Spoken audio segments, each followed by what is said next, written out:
If you have 260 nominations and for 260 districts, and you have only 1 or 2 places where there have been some disorderly conduct, it's not something that we should lose focus at all.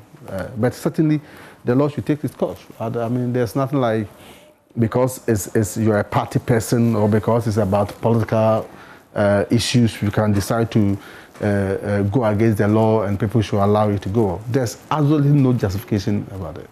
President is supposed to make appointments. He's made appointments. Article 243(1). Local Governance Act. Clear. Section 20. Is the president who appoints the chief executive. There's no law that I know of or regulation that tells how Mr. President should go through the process. That he should form a committee, he should have a vetting process. There's no law. So it's the president who should make the appointment. He decides.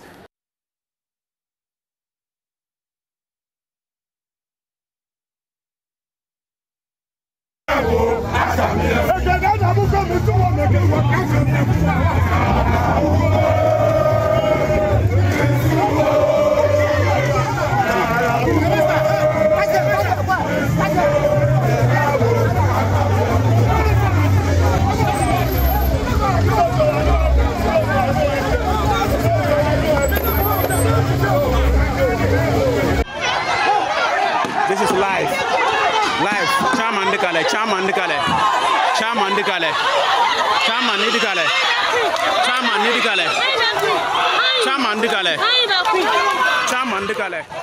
Right, so you heard Dan Boche and also protests, just a pocket of some of the protests that we heard about as soon as the list of the MMDCEs was announced. Let me read just a few of your messages here. Proverbial Twitter, that is Kofi Amoa, says, did I hear Kwesi Fori say the Josephine lady who confessed was cautioned, but the police wants to take it to court? Yes, when he says cautioned, it's legal terminology. It doesn't mean like she was warned. No, it means a statement has been taken from her, and a caution statement means you are actually under arrest, and so she'll be processed for court. That's what he meant. Sir Kobe A Mondo says, it is the reason I have serious issues with the Okada business being encouraged. You solve a security problem with another security threat. Nation building should be our utmost concern. No popularist agenda. You wanted to say populist agenda. Honorables, the police online recruitment will only disqualify you upon age and height. What has height got to do with 21st century policing?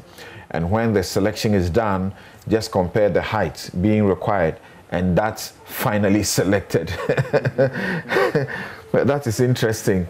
Jama Woyale Zongo Banku says rampant armed robbers no longer rob at night. Fiscal daylight mission.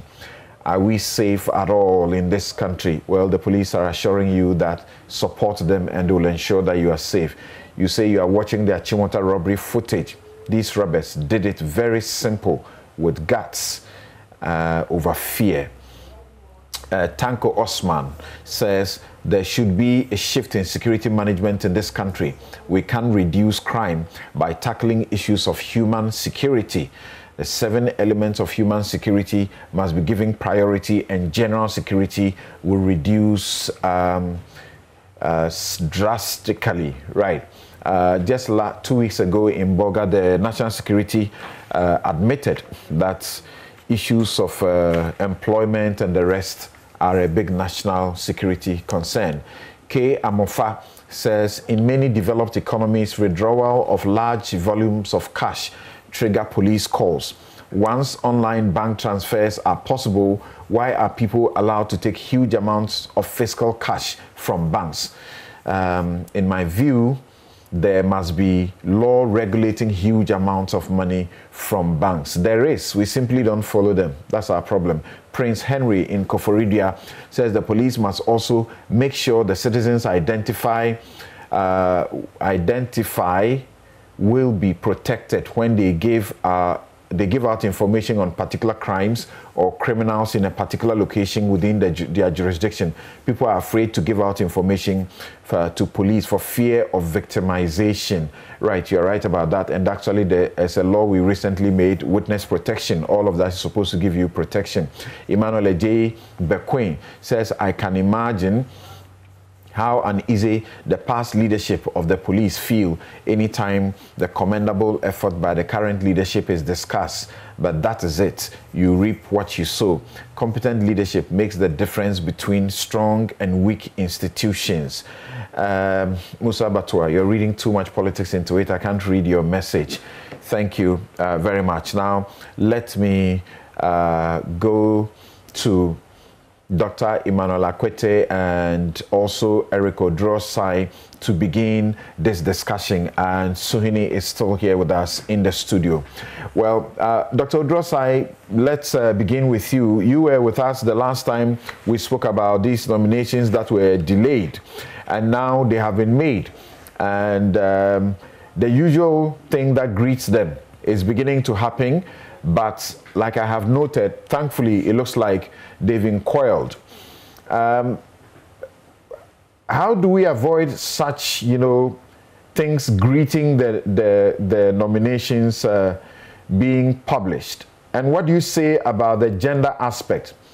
Only 38 women. Thank you very much. And let me say good morning to your listeners. I think it's rather unfortunate we saw people protesting after the president or the minister for local government announced the president's nominees. I was expecting that wider consultation would have been made. But I can understand what is happening. Unfortunately, because of the purported leak of the committee's report, people's expectations were very high. So people thought that once the committee has submitted their names or nominated them or recommended them to the president, automatically the president would have to affirm it. What they fail to recognize is that the ultimate power rests in the hands of the president to nominate. So that bit was also there. I think that it is rather unfortunate, but I want to commend the security agencies for quelling it, then also finding a way of explaining things to them.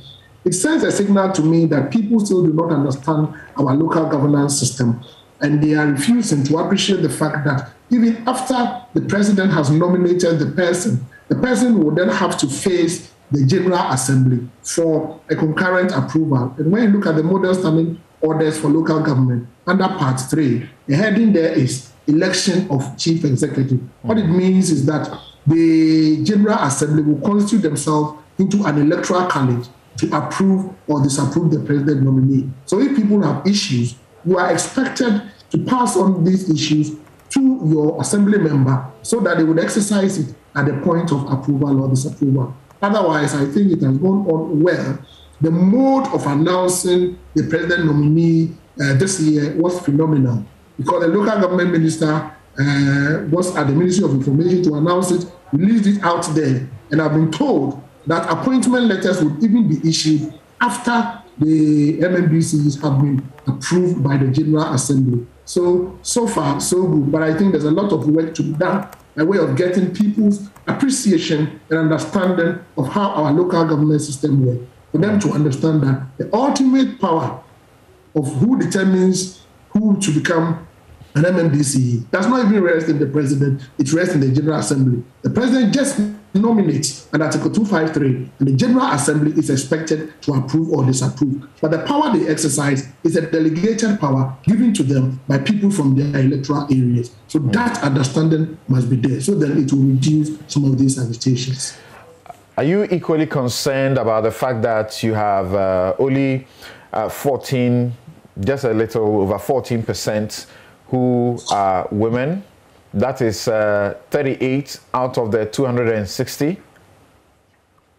Yes, I am. I'm concerned. I'm concerned because in time past, we have all pushed for a 30% female representation. And even when you look at Article 35, 6D of the Constitution, it calls on appointees or political leaders or people appointing people into offices to ensure there is gender balance. And when you look at the recent population and housing census that was released, it is clear that the female population constitutes 50.7% of our population. So if we have only 14.56 or approximately 15% of MMDCEs, it's not the best. In 10 out of the 16 regions, they outnumber the men.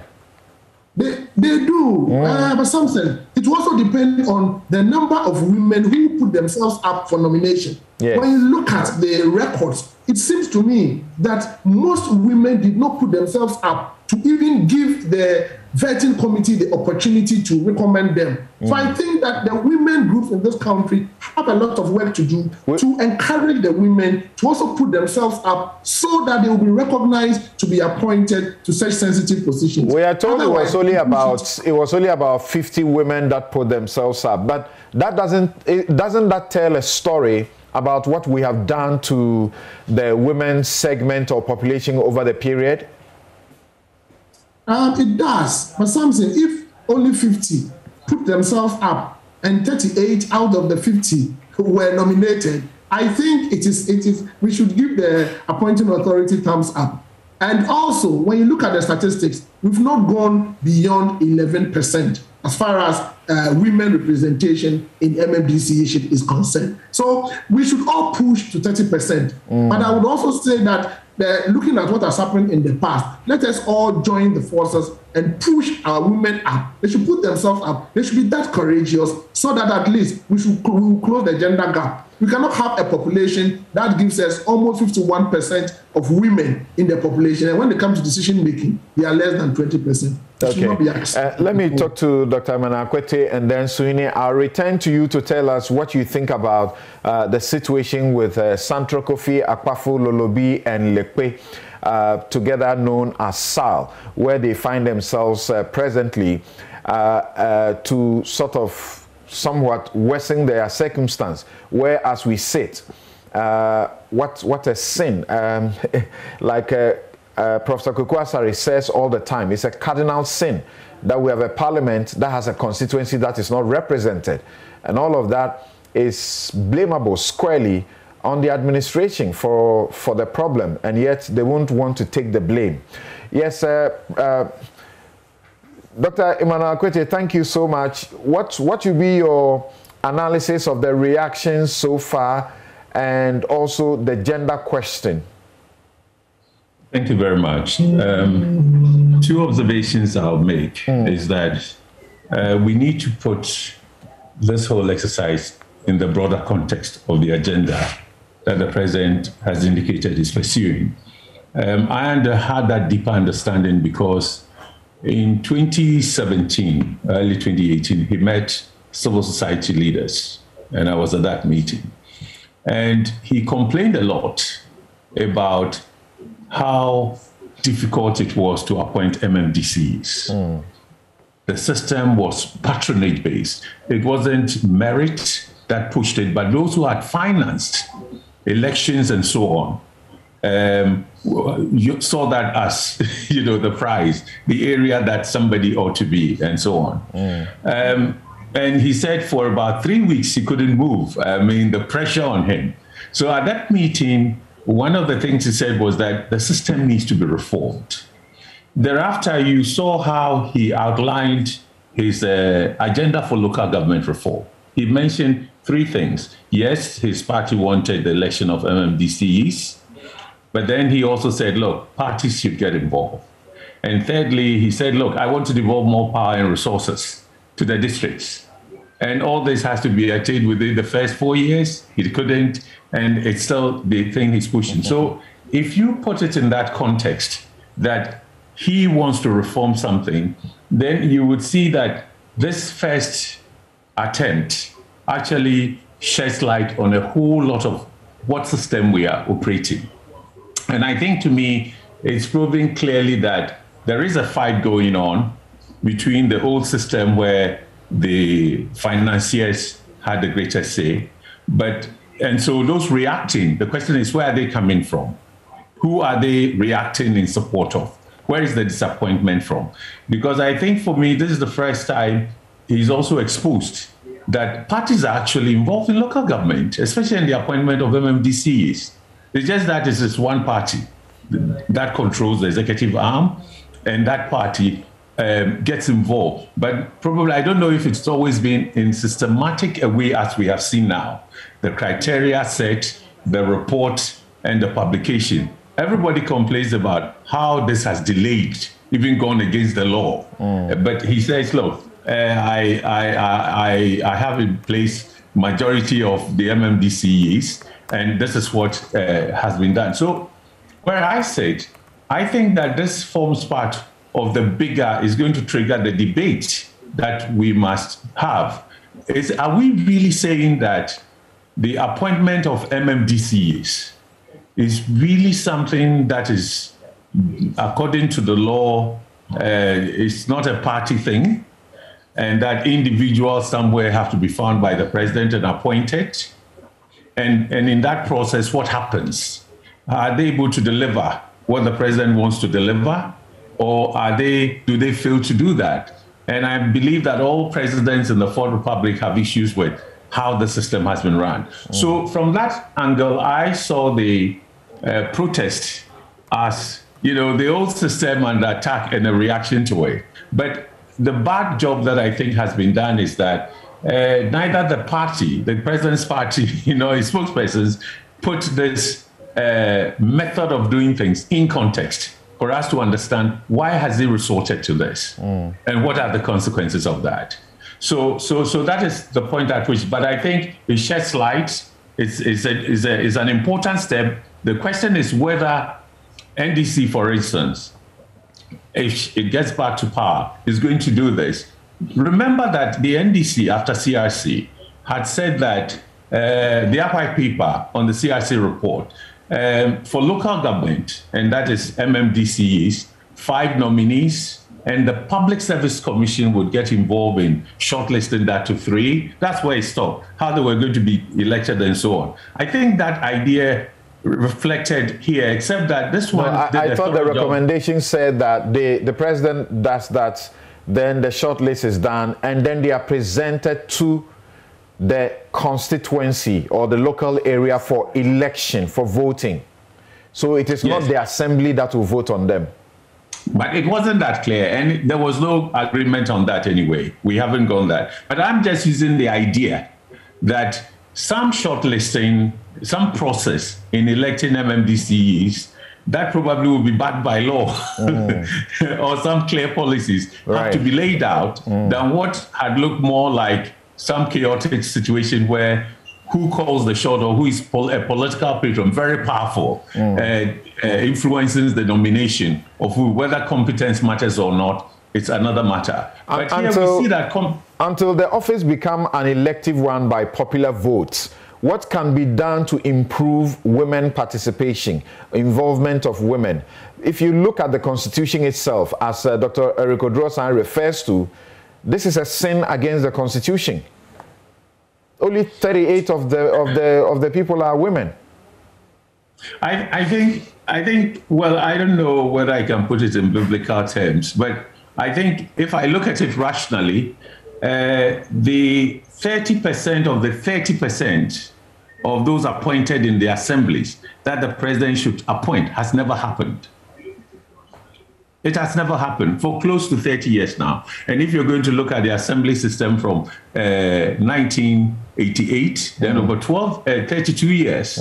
So when the system hasn't worked, you ought to dig deeper and find out why, if it's our culture and the challenges and obstacles or constraints that women have for being mothers, wives, traders, or whatever. It's fine, but this is also macho politics. Now, how do we turn it around? I think that the women themselves have spoken. The affirmative action law, if it had passed, would increase the number. But we don't also, actually, are laws enforced?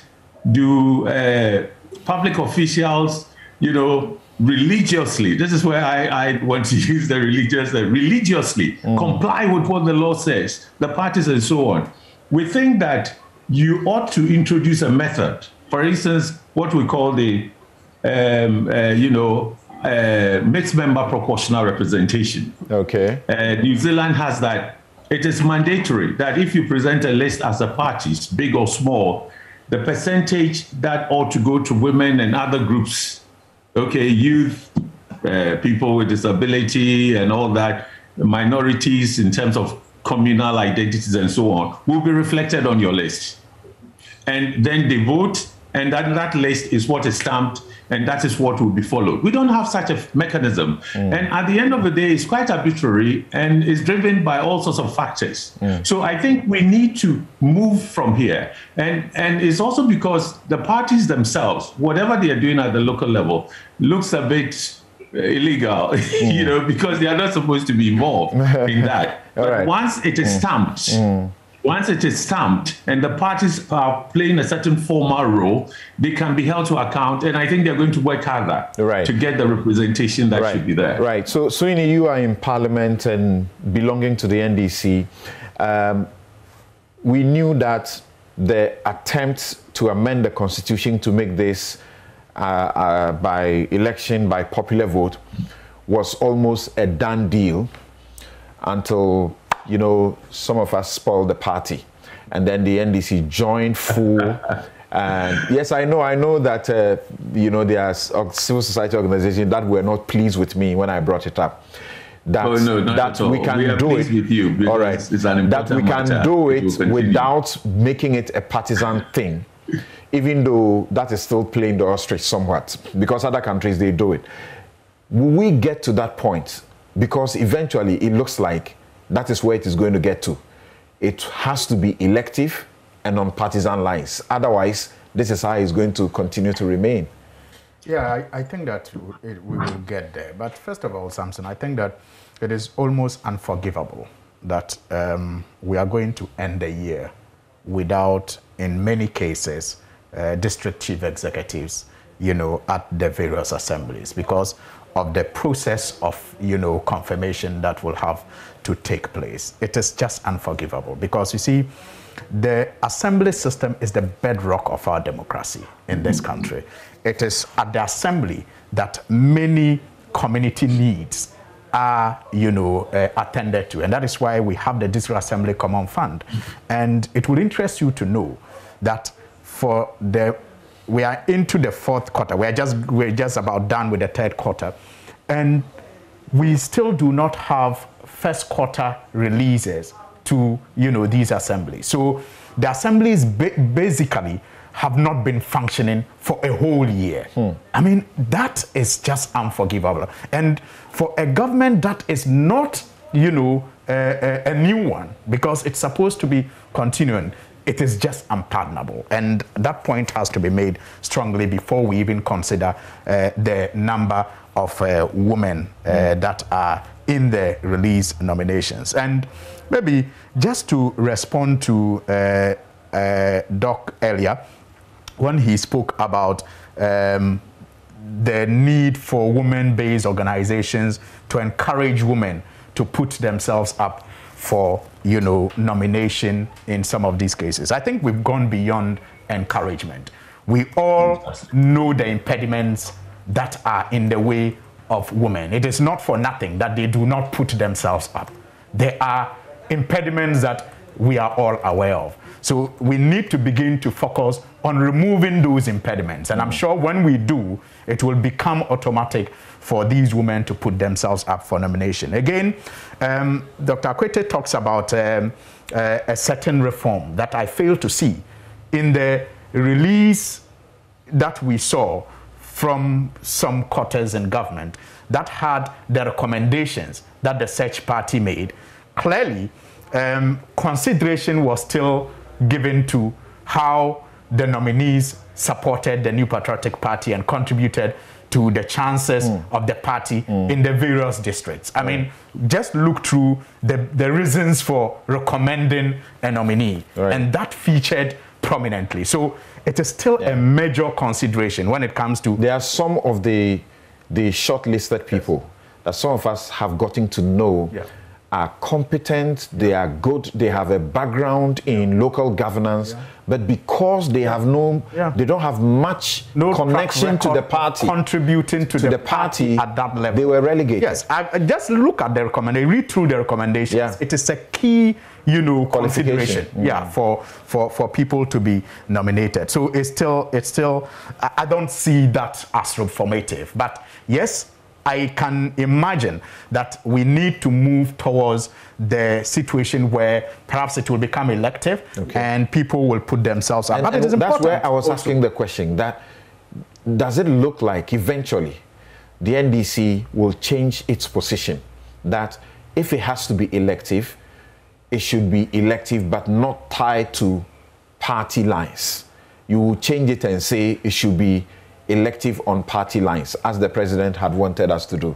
Well, I don't see us changing anytime soon. I mean, the discussion is still on in-house. I know Dr. Callisto's, Komahoy and others are engaged in this discussion, and I'm sure that they will advise us correctly on the approach. Yes, but the women thing too. Yes. You always will find the women when you need the rallies, when you need them to cook, when you need them to do other things, But when it comes to representation, you can't find them. What are you parties telling the world and the country? Samson, it's not just limited to the party. I think that as a country, we must be ashamed of ourselves when it comes to how we have performed in the area of women empowerment, especially in our politics. And just some few days ago, we're celebrating Dr. Kwame Nkrumah.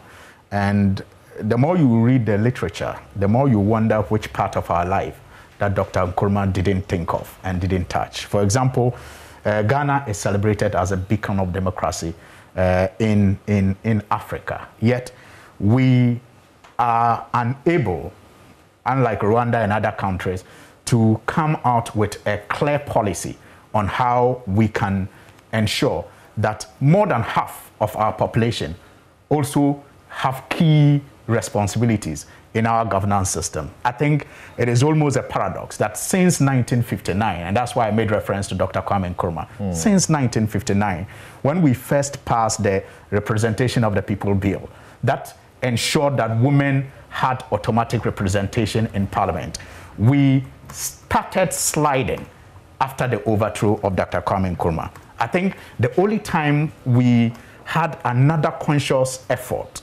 at integrating women in our governance structure was around the PNDC, when the 31st December Women Movement, championed by Nana Kunedo Ajman Rawlings, actively brought women out of the kitchen and their homes to actively participate in local governance and even at the central level. Again, in 1998, Samson, we had the administrative directive principle. The administrative directive by the president at the time. That was to ensure that we had 40% representation in government. It was not followed, yes, it was not followed. But again, it tells you that there was that mind to do that. And unfortunately, it didn't get implemented. Then in 2011, we had to look at that administrative directive to reform it into the affirmative action bill. I recall the work that Nana Oyelita and others did on this, on that bill, got it to cabinet, eventually got it to parliament. Unfortunately, the Safe Parliament could not pass, the affirmative action bill. And so it came as, some sort of encouragement to many women-based organizations when the president, in his first State of the Nation address, President Nana Akufo-Addo in 2017, made the promise that he was going to get this affirmative action bill passed. That was going to ensure that about 40%, we had about 40% representation when it came to appointments. Unfortunately, it has not even since left cabinet in the last 5 years to make its way back to parliament. That again is a disappointment, I must say, to put it lightly. It's a huge disappointment.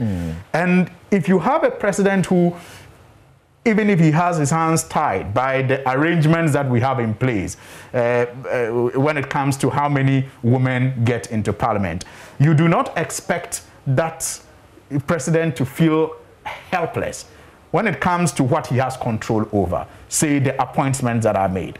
For example, the government representation at the district assembly level, how many of them usually are women? Over the past years, Dr. Akwete says over 30 years, we have not really used that to empower women. And I agree with him on that score. Now, those are perhaps the soft issues that are within the control of any government or any president. And I will expect that even as we work at, changing the structures and the laws that will make it easier for us to integrate women in our governance system. Some of these soft issues, like the appointments of the DCEs, ones would have expected, for example, the president who has not been able to pass the affirmative action bill to use his appointing authority in the appointments of these DCEs. That's right. To make it, to make a point there. That's an argument most of the advocate think. To make a point there. Exactly. It's sound. Exactly. Yeah. But you see, maybe moving forward, I will also suggest the results-based quota system. For example, where we have, in the case of Parliament, I know that after the census, for example, we are going to have, some new constituencies. There will be the contemplation of creating new constituencies. Right. Why don't we make that, an avenue where we can, for example, consider the best losers. Okay. Women who put up themselves and turn out to, garner more votes than any other. Let's get to another thorny issue. And Dr. Drosai, once again, very limited time, but let's see what we can do. Dan Boche, the local government minister, has been saying some things about the Gwan district. He says that one has been created, the constituency, we have created the Gwan constituency. It has to be inaugurated. You just don't create an assembly, then starts functioning. There should be an inauguration of the assembly. That has to take place. We have to send furniture, do the installation. Some adjustments will have to be made and all that. As soon as that is done, the assembly will be inaugurated. I'm sure in a matter of weeks, the inauguration will be done. So presently, as we speak, there is no DCE for the area, and the district is made up of the Central Kofi, Akwafu, Lekwe, and the Lolobi, known as Sal, in the Oti region. So, who brought this problem upon the people and upon this country, that as we speak, they don't have a representation in Parliament, and to get a DCE, that is also going to be another, issue. Who brought the problem? It will be difficult for me to point accusing fingers. What I can say is that we were not timely as far as working on the SAL issue is concerned, because the commission that made the recommendation for the creation of regions were very explicit in their report. And then also what I know is that once the Guan district is created by the airline, the composition must be clear. The composition under Article 242 must include an MP. So definitely they need an MP for the assembly to be properly constituted. So I think we were all late in acting in the case of the Guan district and the SAL areas. That notwithstanding, I'm sure we've been able to put the pieces together. Now the LI has matured as far back as November 2020, and I'm very positive that, like the local government minister said, we'll be able to get back on track and get them to have their chief executive. And remember, once they have their chief executive, the common fund formula will have to be modified, because the assemblies will now be 261. So it also requires a lot of legislative reforms to be able to ensure that they will get what they need. What I would say is that so clearly the duty bearers had no foresight, and that is why this problem has occasioned, where the people have been disadvantaged in such a way. I think we were slow in acting, and this one cuts across Parliament, the executive, all institutions that were responsible, because an institution will have to bring an ally, an institution will have to initiate the process. So as far as governance is concerned, I may not put accusing fingers on one institution or the other, but those who were involved in the chain were slow in acting. But that notwithstanding, the gap can be filled. But let me also say that Samson, the assemblies have been functioning. I heard the Honorable Minister, Honorable Suhuyini, mentioning that assemblies have not been functioning. Something they've been functioning. A common fund is just about 40%, can finance about 40% of the assembly's budget. These things are supposed to be very, very innovative. And then also, let me ask the Honorable Member of Parliament the question. When in 2016, when the new local governance bill was introduced in Parliament, we attached a criteria for appointing MMDCEs, which could have resolved this issue of competency. That criteria was taken out of the bill. When the bill came out of Parliament and it was passed, the criteria was not there. Why did they do that? Because that would have resolved the issue of competence and all of that we are saving now. So I think that at certain times going forward, when certain things are brought to Parliament, we would then treat MPs to also help us in that regard, so that these issues can be resolved. All right, Dr. Akwete, what do you say about this SAL situation and where they find themselves? Hello, Dr. Akwete. Please unmute your mic. Please. Yeah, this is better. You hear me now? That's right. Okay. I'm using my phone now because the computer went off. Okay. Yes. So it's fine that we're making progress within the existing system, but I want to know, what kind of governance? Is there always an excuse of, oh, we're all responsible, it was late? The consequence of not giving them representation, of not processing their role in local government. In government business, timelines are important, deadlines are important, but here they seem not to carry any consequence if you fail to do that, and you can't hold anybody accountable. Right. But who had a more important one point to make? I know your time is up. That's right. I just want to ask Honorable Suhuyini, can you say that really in the appointment of MMDCEs since under the 1992 Constitution, his party hasn't been involved? Do they recruit people from within their parties? Of course. To be MMDC? Of course, he can't deny that. The parties are involved. Right. Okay. And what this method, this approach the president has taken, lays it bare. And it shows why this debate must be had. Our parties involved, and how do you take them out? Okay, thank you so very much. I'm sorry, but time is run out on us. Time is run out on us.